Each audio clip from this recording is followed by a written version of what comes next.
China on the menu or at the table? Flights to China seem suddenly packed with prime ministers and presidents.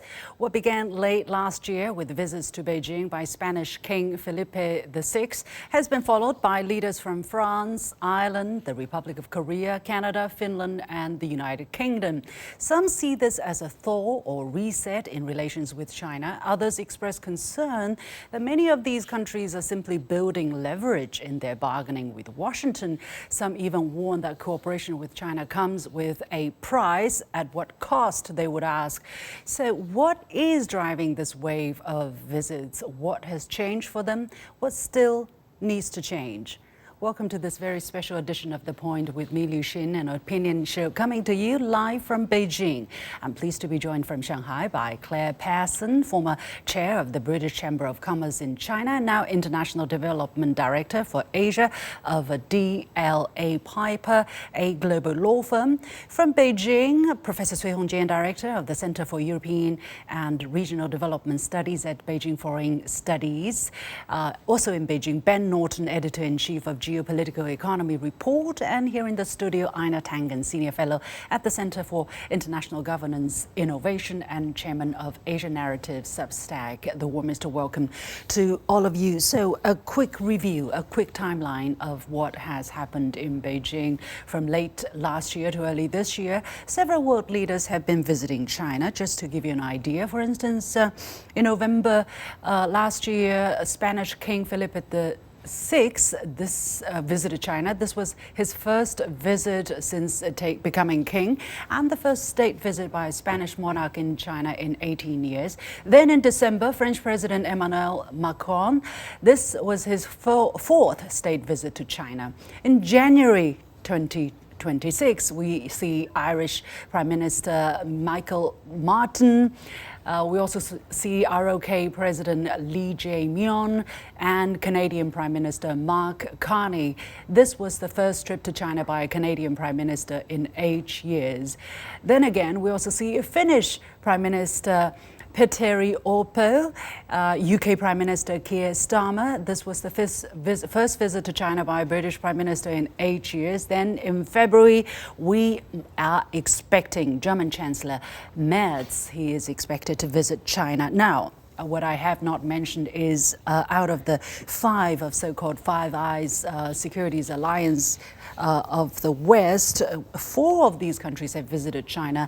We have already mentioned the UK and Canada, the other two being New Zealand and Australia. Leaders of these two countries visited China in June and July of 2025, respectively. So it does seem that the planes to Beijing have been packed with presidents and prime ministers from Western countries. So let me go to Clare. What are you seeing? Is there a trend? Has there been a trend going on here? Yeah, good to see you, Lucia. Yeah, I think there definitely is a trend. What I've seen is the boot's really on the other foot now. We think about last century, in the 20th century, China was a taker, now it's a maker of rules, a maker of decisions. It's no longer somewhere that people just go for bilateral business. It's somewhere where people go to launch global innovations. So I think there's a complete volte-face. I think the flurry of leaders, it's not a sign of panic. I think in the old days, to be powerful, you needed weapons of mass destruction. Now you need weapons of mass connection. And I think China has that convening power. There's a lot of air miles going on. And I was in one of the business meetings on Saturday morning in Shanghai. It was just a pleasure to be there. The cosmopolitan thought leaders have already pivoted, not just to Asia, to China. They know that the population is there, the progress is there, and the potential is there to connect not only with the largest middle class in the world, the domestic market of China, but to work with China as an innovation hub, to be a thought leader, not just in global products, but in global policy making. So if you like, China can enrich the world, one innovation at a time, and that innovation is coming out of Beijing, out of Shenzhen, out of Shanghai, and moving down the Belt and Road. For me, it's like Britain was in 1851 when it had, the Crystal Palace, the Great Exhibition, and it showed off its steam engines. You go to Shenzhen, it's like that today. And let's face it, after 1851, Britain was in an expansionist mode. China today is going through its industrial and its AI revolution simultaneously. It's obviously going to be the future largest economy in the world if it isn't already. It's just very modest, so not everyone knows that, but people who visit certainly do. Let me go to Professor Cui. Professor, you have been watching China-UK, China-Europe relations, China's international relations for decades. What are you seeing now that may be different? Yes, certainly. We are witnessing maybe a new stage for its relations between China and the European countries, and also with Western countries at large. As we know, it's also a result of the long time change of this mindset for some Western countries about China. According to our memory, even decades ago, China had been regarded as the major part of the questions or problems of the world. But now, certainly, for more and more Western countries, China has become very, very remarkable, important, and even critical part of the solutions for all of these challenges faced by most of Western countries. For example, how about the economic and trade cooperation? Comparing with the United States or some other major powers, now China played a more positive role to support the world economy, and China still insists this globalization direction and some other. And of course, geopolitical tension give a lot of stimulation to those Western countries, especially kind of very, very different policy from the United States.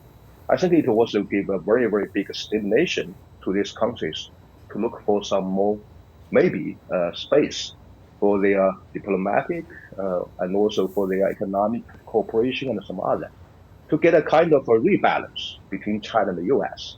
I think it could be very, very important thinking for those Western countries. Overall, positive takeaways. Ben, do you look at the events this way? Because some Chinese netizens, as I read through the social media postings, I can tell a certain degree of caution. They're saying, don't just come here for make money. Don't just come here where you need us. You need to change the way how you regard us, for instance, get rid of the arrogance, the prejudice, and then, this is going to be a true new realization of who Chinese really are or what China really is. With what kind of attitude are you watching the events unfolding? Well, I definitely share the skepticism, but I think this is really a reflection of what's happening in Washington. The United States is becoming increasingly protectionist, and we see that Trump is imposing high tariffs on the EU and has made it clear that he wants to decrease trade with Europe.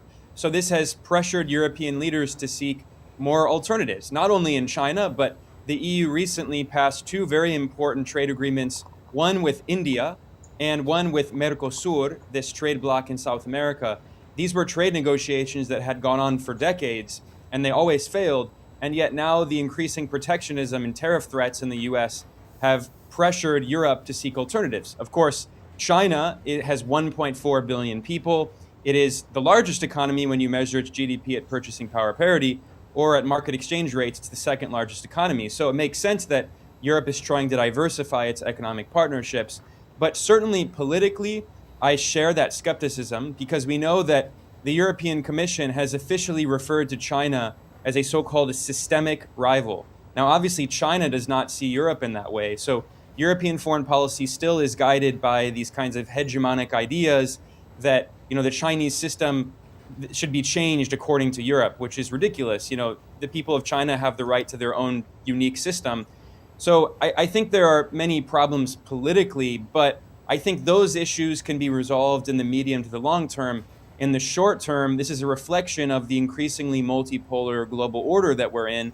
And where the US had previously been the center of the global financial system and the center of trade. I mean, the US, because the dollar is the global reserve currency, the US is able to run these massive trade deficits with the rest of the world. And the US market for decades has been the market of last resort. If European automakers could not sell their cars, they could always hope to try to sell them to the US market. Well, increasingly, that's no longer an option. So they're seeking to diversify their economic relations. Einar, are you happy with what's happening on the world stage, the so-called middle powers, coming to seek a different option? Some are calling it a pivot, others are calling it anxious scattergun hedges. What do you call it?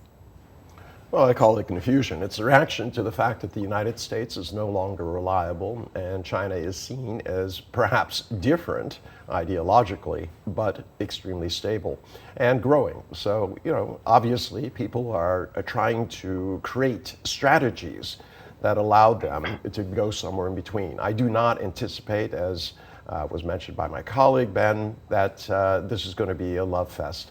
I think those on social media in China are right. This is about money. And, let's talk about the numbers, because I always believe you follow the money. And in this particular case, you look at the last couple of years, there has been an increase in at least nominal terms of the value of trade. But in 2024, actually, trade was flat.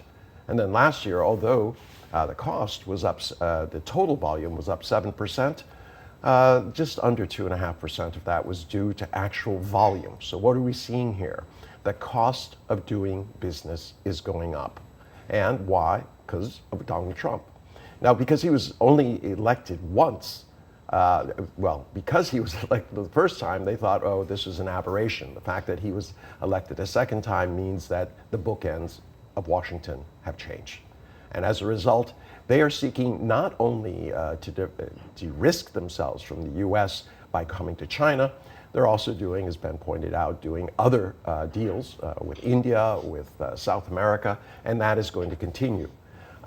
In terms of middle power standing up, they've had many opportunities, and they haven't taken them.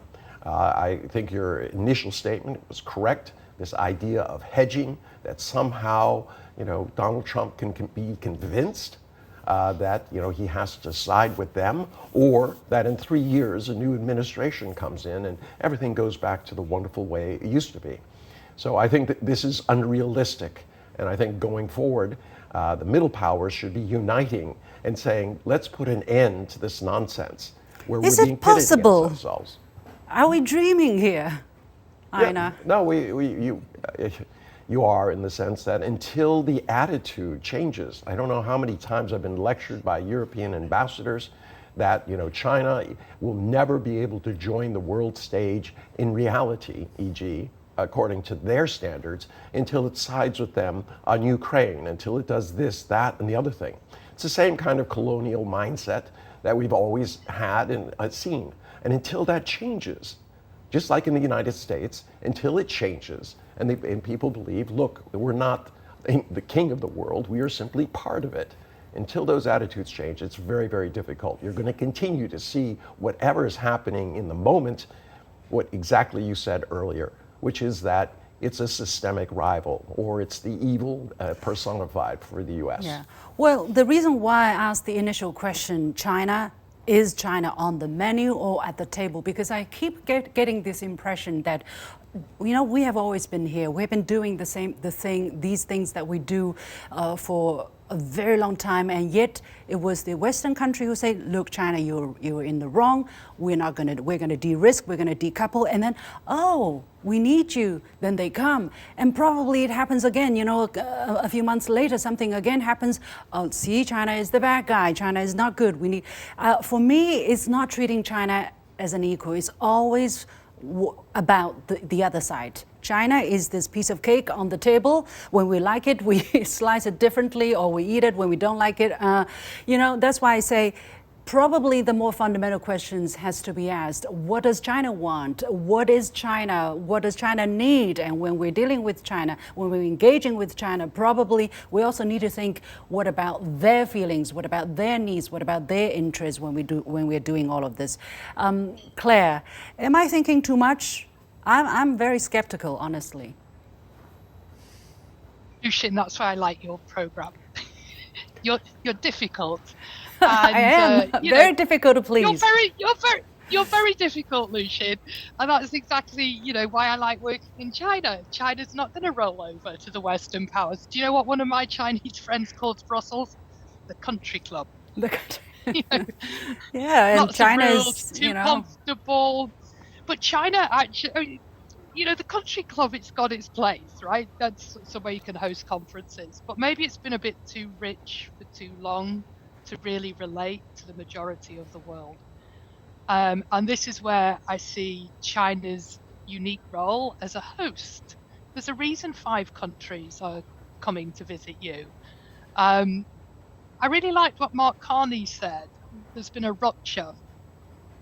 I don't see it so much as a rupture as the rapture. It's like the second coming of China. China, it was the dominant power for most of the last 2,000 years. It will be the dominant power again.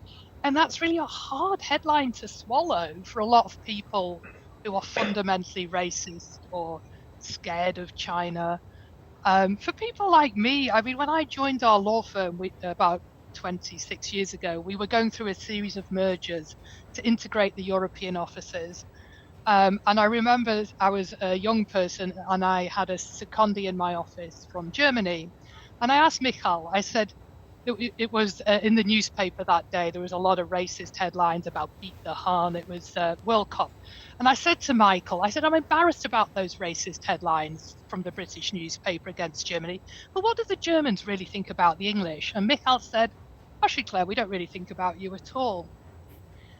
And I think that is the hardest thing for Western hegemonic powers to understand. China's too busy. China's got 30 European countries within its own boundaries, if you like. It's got 14 countries on the border. It's inherently cosmopolitan. It's inherently diverse. It deals with the issues we're grappling with. And, Europe just has to come to China for advice, to learn what to teach. I hope they do. And we have to be large. We are large. I hope they do. I hope they do. But now that you mentioned the word learn, I do want to follow up on a very important question. Professor Cui here, I know people don't like to be lectured. I know people hate to be asked to think about what they did wrong and reflect on it. But what is the lesson coming out of the last circle of ice age, let's say, between China and some of these countries? What they need to be aware that should not be repeated? First of all, I want to emphasize that there is a very, very big difference between Chinese worldview and American, especially also basically logic of policy towards the current world order and also maybe a potential new order for the world. As we know now, for most of European or for most of Western countries, they're talking about who will be on the table, who will be on the menu. But I don't think it's a Chinese case. From a Chinese commitments and also it's right now, just pause there. Sorry. Right now, do you think is China on the menu for these Western countries, or is China giving a chair at least at the table? If we don't want to, if we don't want to be trapped into a so realistic thinking, I don't think that there will be somebody should be on the table or on the menu. I think from China's understanding, because China insists a kind of international relations, democracy, also, or maybe democratization of international relations, which means that nobody should be on the menu and everybody should be sat down around the table. Yeah. So I think according to this logic, China is open for any kind of cooperation with countries, no matter it's Western countries or non-Western countries. So I think that's a very, very big difference and also a positive difference between China and the US. And so I think it's a very big attraction from China to, some Western countries.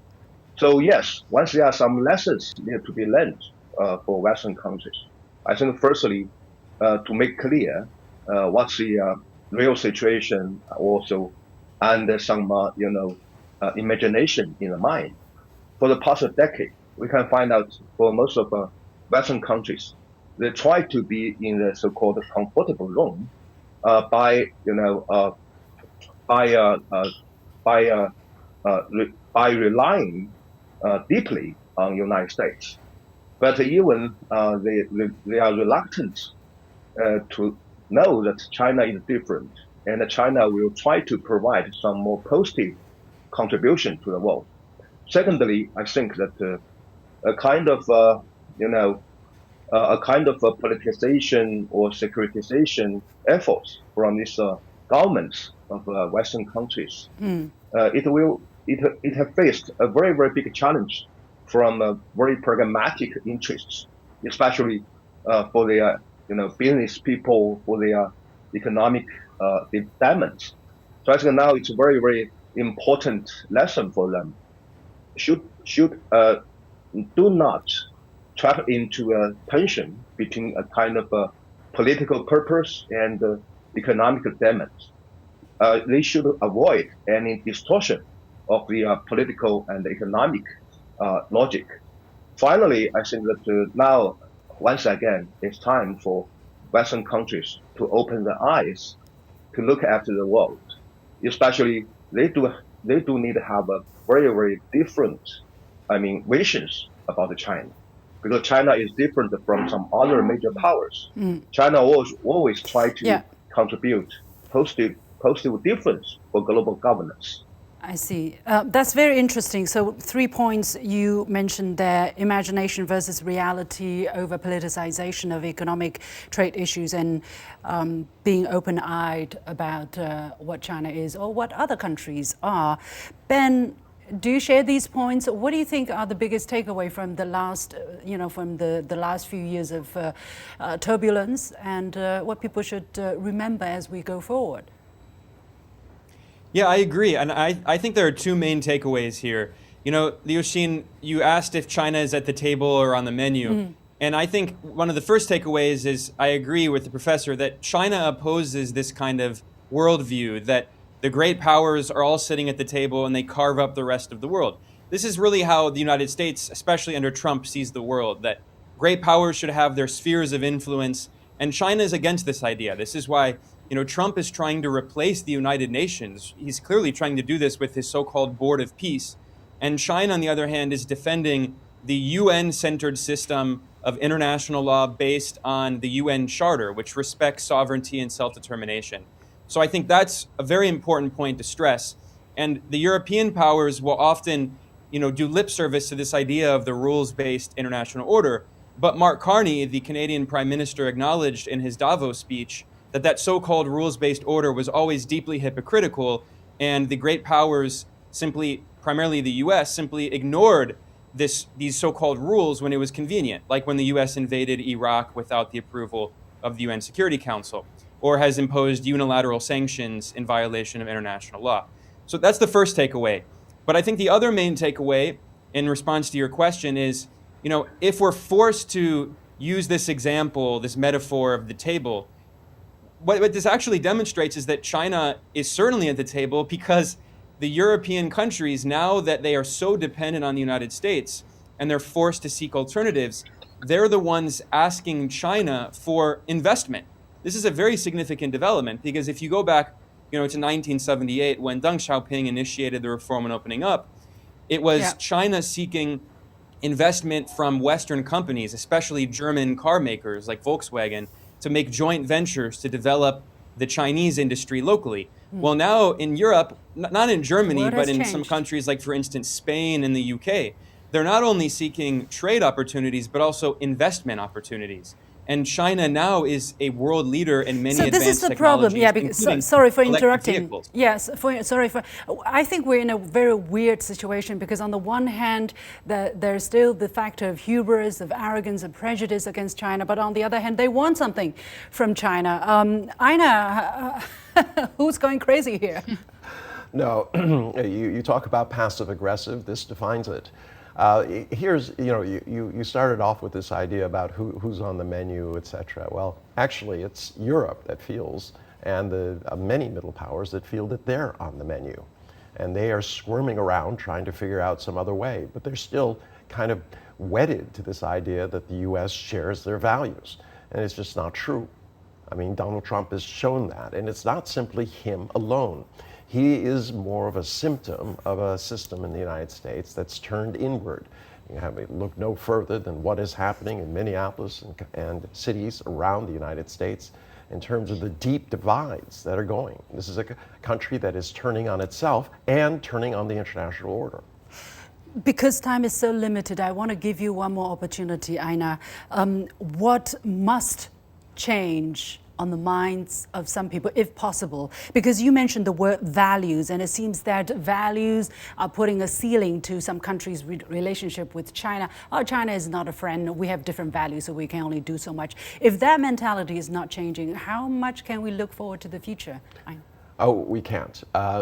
When I say values, I'm not talking about real values when it comes to the West. I'm talking about ideology. They believe that they are absolutely right, so therefore there's no ability to talk to anybody. If I'm right and you're wrong, how can we have a discussion? China is pushing real values, the values that matter to people: security, development, all right, respect for sovereignty, and having an international order that actually works and doesn't use tanks, it uses talks. So these are the real values that are out there, and it's what China has been pushing through its 3 global initiatives. The U.S. is still sticking on this idea that we're right and you're wrong, and unfortunately Europe is following. Until that changes, nothing happens. Claire, how optimistic, because the relationship between the UK, there was a golden age, remember? Do you remember? And then there was the ice age. And now we're kind of back into reality. Going forward, what is it going to be? Lukewarm? Before it gets cold again? 1 minute, please. Okay, so I think the ice is literally melted. You know, you can now get a ship from Ningbo to Felixstowe, so it's half the time between your country and mine. So the ice is melted logistically, it's melted politically. When you run out of money, you can be remarkably humble. And it's, I think it's melted basically ideologically. You can only be arrogant if you're the richest kid in the room. So now that Europe is in economic relative dire straits, it's going to be a lot more collaborative.